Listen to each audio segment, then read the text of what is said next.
It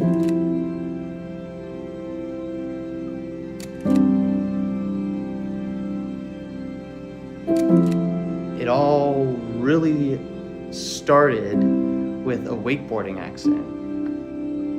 It was actually the day after my high school graduation. I went out for a run on the boat and basically went really high, really fast, and then came down really hard and really hurt my left ankle. So they put me in a cast and treat it as a normal bone fracture. I could walk on it, still kind of painful, still swollen, and that never really stopped. So we saw a foot and ankle specialist here in Fredericksburg, and he said, there's probably scar tissue all through the joint. And when he went in for the surgery, he actually found thousands of tiny little tumors. Turns out Joseph had a rare condition called pigmented villonodular synovitis. It meant malignant, non-cancerous tumors were attacking his cartilage and slowly causing painful degenerative arthritis. It also meant Joseph had to make a tough decision. The first doctor, some of the things he was saying was just, you have these tumors now, so once we clean them out, if they don't come back, you're still going to be left with arthritis. So in a couple years or, down the road, you're probably just going to have a desk job and you're not going to be active ever again. But in that time, you can't run, you can't play sports, you can't do anything active, you can't hike, you can't mountain climb. He said, think of it like treads on a tire. The more you use it, the thinner the treads are going to get, and once they run out, we're fusing it. If anything, the knowledge in being raised that God was going to have a plan and a purpose for me and everything, and gave me these talents and abilities to be good at sports and good at wakeboarding and snowboarding, and then to have it taken away, it almost made me not blame God and curse God and everything, but it kind of started to put him on the back burner. It kind of made me focus more on how am I going to solve this, because I didn't really feel like there was much help. Still believed in God, but I just kind of believed that I was going to be doing this one on my own then. And so we went and saw this doctor at Johns Hopkins, and he said, the only thing we can do is fuse it.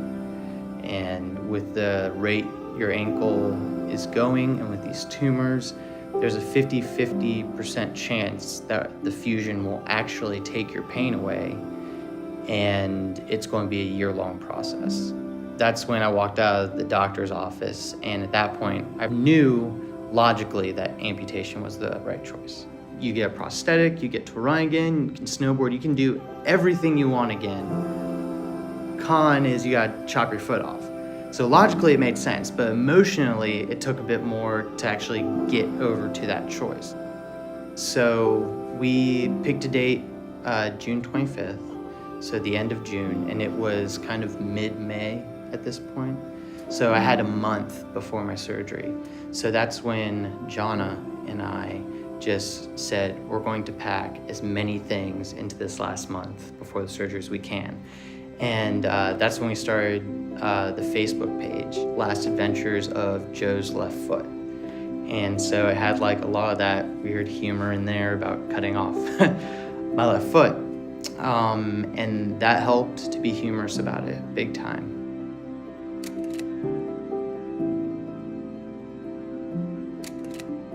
After I got home is when it really started going viral. That's when my sister posted to Reddit, and then everything blew up from there. It really hit us when it was front page of yahoo.com. And that was crazy. It was on ABC, NBC. It was just all over the web, and I was getting phone calls from different news sites. After the story went viral is really when it started to come together what this was all about. Because after it went viral is when I started to get this amazing support from all these people that I've never known. People who were messaging me and emailing me asking for advice because they were saying, I'm about to get an amputation next month. Seeing your story really helped me. Seeing your story really, has given me hope.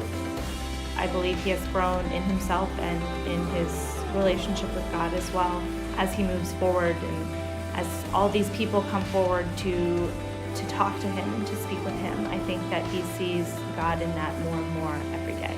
And he sees what the purpose of all of this was. It would be so much easier to focus on, how bad things are and how rough today is and how, his leg hurts. But, he chooses to continue to fight the battle in a positive way and for other people, because he knows how many people are watching and people continue to be inspired.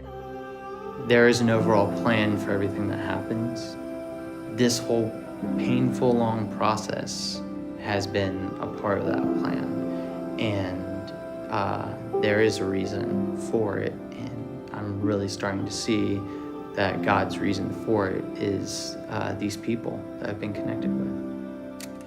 God is definitely using Joey as a vessel to inspire others through his personality, through his strength, through his bravery and his courage.